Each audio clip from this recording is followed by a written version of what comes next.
السلام عليكم ورحمة الله وبركاته. ازيكم حبايبي؟ عاملين ايه؟ يا رب دايما كده تكونوا بخير في صحة وسلامة وراحة بال. تعالوا بقى اقول لكم على تشكيلة سمك كده نعملها مع بعض، مش هتاخد معانا اي وقت، بطريقة بسيطة وسهلة هنقدر ان احنا نعملها. عملنا البسارية وكمان عملنا السمك المقلي، وازاي يطلع معاكي مقرمش وحلو كده. وكمان الصينية اللي هي الجميلة دي، صينية السمك بالمرتة او صلصة الطماطم، بجد حلوة قوي. انا كنت من النوع اللي هو ما بياكلش السمك البلطي في الصلصه خالص، كنت مستغربه الطريقه اصلا ان انا ازاي احط يعني السمك في قلب الطماطم. كان في انواع اللي هو السمك البياض ونوع كده، يعني انواع تانية مخصصه ان انا احطها في قلب الصلصه، انما البلطي كنت يعني مستغرباها وكنت منعاها. بس جه اليوم اللي انا جربتها وبجد ان كان فايتني حاجات كتير. نسمي الله ونصلي على الرسول وتعالوا نشوف عملنا ايه. اول حاجه كده انا كنت مصوره الفيديو ده عند ماما، هي على طول محضره الدقه بتاعه السمك، وهحط عليها كزبره وكمون وشطه وعندي ليمون. طب الدقه دي بتبقى عباره عن ايه؟ هي بتجيب توم وفلفل احمر وملح، وبتبدا ان انا ان هي تضربهم كويس قوي في بتطحنهم كويس قوي. بعد كده انا بقى كملت التوابل اللي هي الكزبره الناشفه والكمون والشطه. كمان جبت بقى كزبرة، بس كزبرة بقى كتير، انا بحب احط في قلب السمكة كزبرة كتير قوي، بحبها، بحب الحشوة تكون كتير وكده. وكمان هنحط ليمون. الدقة بقى اللي هي عاملاها دي، عارفين عيدان التوم؟ وهي بتخزن كده التوم، كانت بتجيب العيدان بتاعة التوم وتفرمها في المفرمة. بجد حلوة قوي. ان شاء الله لو احيانا ربنا اكيد هعمل لكم فيديو لتخزين التوم والعيدان دي بتعملها ازاي، الطريقة يعني حلوة قوي، وبجد كانت نكهتها قوية قوي. يعني العيدان نفسها طعمها ونكهتها اقوى من التوم نفسه. ان شاء الله هعمل لكم فيديو باذن الله ان احيانا ربنا. خلاص بقى، يبقى انا حطيت الدقه وحطيت البهارات وكمان حطيت الكزبره. هجيب بقى ليمون وهبدا ان انا اجيب السمك بعد ما انا كنت غسلته خالص كده، وزي وشايفين يعني بطنه ما شاء الله زي القشطه، مفيهوش اي حاجه. ببدا ان انا افتح الظهر بتاع السمكه وبحشيه بالكزبره والدقه الجميله دي. يعني ليمون، اعصر ليمون كده في قلب السمكية وظهرها وكله كده، اغلفها بالليمون واحط دقة. يعني يستحسن انك تسيبي السمك في قلب التتبيلة ربع ساعة، يعني اقل حاجة ربع ساعة، عشان تتشرب من التتبيلة والسمكة نفسها تاكليها تلاقيها طعمها حلو، تبقى متشربة من التوابل والحاجات الحلوة دي، تديك النتيجة احسن. لو انتي مستعجلة عادي مفيش اي مشكلة، ممكن تشتغلي على طول. اللي وصل معايا لحد هنا يصلي على الرسول عليه افضل الصلاة والسلام، وما ينسيناش بقى باللايك كده ودعوة حلوة كده، ولكم بالمثل ان شاء الله. نكمل الوصفة بتاعتنا. عندي هنا دقيق وعندي كمان معلقة نشا، وكمان بحب ان انا ابهر الدقيق بملح وكمون وشوية كزبرة. بحب ان انا اغلف الدقيق، يعني احط في الدقيق توابل كده ويكون الدقيق ليه طعم، عشان التغليفة من بره كده يبقى لها طعم حلو. عندكم طريقتين للسمك انك تقلي السمك. ممكن بعد ما تغلفيه تقومي قليه على طول كده زي ما انا عملت كده. كده معلقه النشا هتديني قرمشه حلوه. طيب انت عايزه تخلي الكفر يكون اكتر والقرمشه تكون زايده، هاتي ميه ساقعه ونزلي السمك في قلب الميه بعد ما بتغلفي، يعني غلفي بالدقيق بعد كده نزليه في الميه بعد كده في الدقيق تاني، فاهمين؟ وتقومي حطاه في قلب الزيت، هيديكي قرمشه اكتر واكتر. تمام كده. خلاص كده ببدأ ان انا اقليه. زي ما انتم شايفين كده القرمشة اكيد واصله لكم، وشكلها باين قوي قد ايه مقرمشة، مقرمشة وحلوة. نصفيها بقى من الزيت خالص ونبدأ ان احنا نطلعها كده ما شاء الله اللهم بارك، حلو قوي. كمان ممكن تحطي معلقة صغيرة من الكركم، هيديكي لون ذهبي حلو قوي.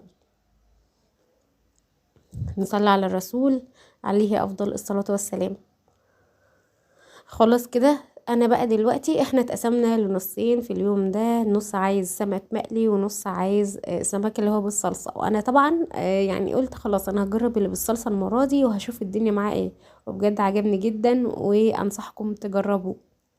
هنا بقى كنت بقلي خلاص، بقى نقلت الجهة التانية، يعني حطيت السمك اللي انا بقلي الجهة التانية، ومعاكم بقى الصلصة اللي احنا هنحط فيها السمك المقلي. عندي بقى بصلاية كبيرة، ببدأ ان انا اقطعها قطع صغيرة كده زي ما انتوا شايفين.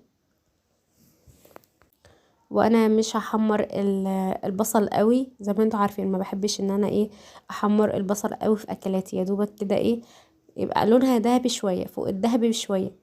ابدا ان انا اقطع. ممكن كمان تقطعي بدل البصل المتقطع الصغنن ده ممكن تقطعي شرايح، بس انا عشان كنت عايزه اداريه من الاطفال، ان الاطفال بقى اللي بيحبوا، يعني انا اولادي اصلا بيحبوا النوع من السمك ده، بس عندهم عقده من البصل، مش عايزين ان هو يلاقوا اي بصل قدامهم في الاكل.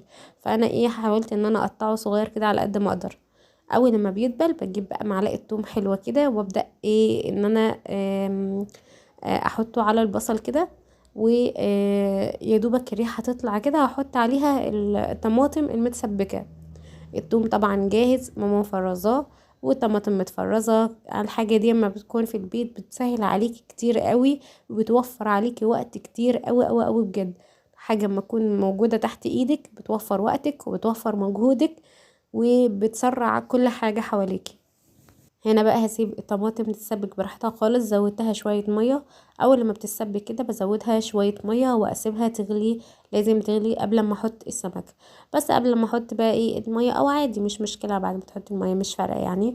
احط بقى شوية كمون وشوية شطة وشوية ملح، اظبط الملح. وكمان تاني، كمون وشطة وملح، وكمان ممكن شوية فلفل اسود. وهزود بقى المية كده واسيبها تغلي. لازم ان هي تغلي قبل ما احط السمك. السمك ممكن تخليه سفيري كده، يعني ياخد نص سوا، وممكن تحمريه عادي يعني تخليه سوا كامل. لو حطيتي سوا كامل ما تغيبوش في الفرن، يا دوبك كده يحمر معاكي، ياخد وش بس، وبعد كده طلعيه. انما نص سوا بتسيبيه بقى يقعد شويه في قلب الصلصه لحد اما بيكمل السوا بتاعه. انا بقى خلاص جبت فلفل حار كده، وبدات ان انا اقطعه على طماطم، يدي ريحه ويدي طعم للسمك بتاعي. هبدا بقى ان انا ارص السمك ده. مشغله بقى الفرن عندي كده، وهدخل الصينيه، مش هتاخد اي وقت خالص. هنا بس لقيت الصلصه كانت قليله بس بسيطه، مش عايزه ان هي هي كده كده عموما الصلصه دي ما بتبقاش يعني مغطيه السمك قوي، بتبقى كميتها بسيطه. بس انا بحب الصلصه كتير، بتغمسي بيها الرز كده بتبقى جميله قوي. زودت فيها شويه ميه صغيرين خالص كده من جنب، وهسيبها تغلي قبل ما ادخلها الفرن.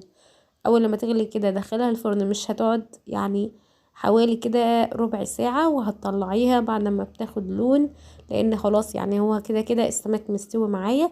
عايزاه بس يتشبع كده بطعم الطماطم وياخد لون حلو. لسه بقى دلوقتي تعالوا بقى نشوف البسارية هنعملها ازاي. البسارية ليها طريقتين، ممكن تملحي البسارية قبل ما تقليها، وكمان ممكن يعني تتبليها بعد ما تتقلى. ممكن كده وممكن كده. انا بحب ان انا اتبلها كده بنفس التتبيلة اللي هي بتاعة السمك، وكمان بعصر عليها ليمون كتير. بعد كده بغلفها بنفس الدقيق اللي هو عليه معلقة نشا وشوية ملح، شوية كمون، شوية كزبرة ناشفة، وابدأ ان انا اقليهم. ممكن مش عايزة تغلفي، ممكن مش عايزة تحطي الدقة على البسارية دلوقتي، ممكن تغلفيها بالدقيق وتقليها على طول. وبعد اما تتقلى خالص بتقومي رش عليها بقى الدقة بتاعتك. ممكن ما عندكيش دقة ممكن ترش عليها بس شوية كزبرة ناشفة وشوية كمون وشوية ملح وشوية شطة، وكمان عصور عليها ليمونتين. بتبقى حلوة جدا جدا، بتبقى حلوة وطعمه مفيدة قوي. البسارية دي بيقول عليها جمبري الغلابة، لان بيبقى فيها طعم شوية من الجمبري، بس هي فعلا فعلا حلوة وجميلة يعني. بألف هنا للي هيجرب الطريقتين. هنا بقى خلاص كنت وريت لكم ان السمك خلاص المقلي خلاص جهز، وكمان اللي في الفرن جهز، والبسارية طالعة مقرمشة وزي الفل زي ما انتوا شايفين. بجد السمك ده حاجة كده في قلبي، بجد احلى من اي اكلة. بعشق حاجة اسمها سمك، عن الفراخ عن اللحمة عن اي اكلة. بعشق حاجة اسمها سمك بكل انواعه بكل الطرق بتاعته. وبجد انا لما جربت السمك اللي هو في الصلصة، يعني رأيي اختلف تماما. انا زي ما انا قلت لكم ان انا ما كنتش بحب السمك اللي هو بالصلصة ده خالص. يعني انا بحب اللي هي البياض والحاجات دي بالصلصة، انما الشبار او البولتي ان انا احطه في الصلصة كنت مختلفة تماما. وحتى ان انا ما كنتش عايزة اجربه كمان، بس لما جربته يعني حبيته حبيته حبيته. وكنت يعني بقيت معتمداه كتير قوي الفترة اللي انا فيها. كل ما اجيب سمك، واولادي حبوه جدا، وكل ما اجيب سمك يا ماما اعمله لنا اللي هو في الصلصة. جربوا الطريقة سهلة وبسيطة ومش هتاخد معاكم وقت. وبألف ألف هنا يا حبايبي. وأتمنى الفيديو يكون خفيف كده ويكون لطيف، وأكون أفدتكم ولو إفادة بسيطة خالص. ليا بس رجاء بسيط عندكم، لو عجبكم الفيديو، يعني بقول لو عجبكم ما تنسونيش بقى بالاشتراك وتفعلوا الجرس عشان يوصل لكم بإذن الله كل جديد حبايبي. هنا بقى خلاص وصلنا لآخر الفيديو، استنوني الفيديو الجاي وصفات اكتر وحاجات كتيرة حلوة ان شاء الله بإذن الله. مع الف ألف سلامة يا اخواتي، سلام.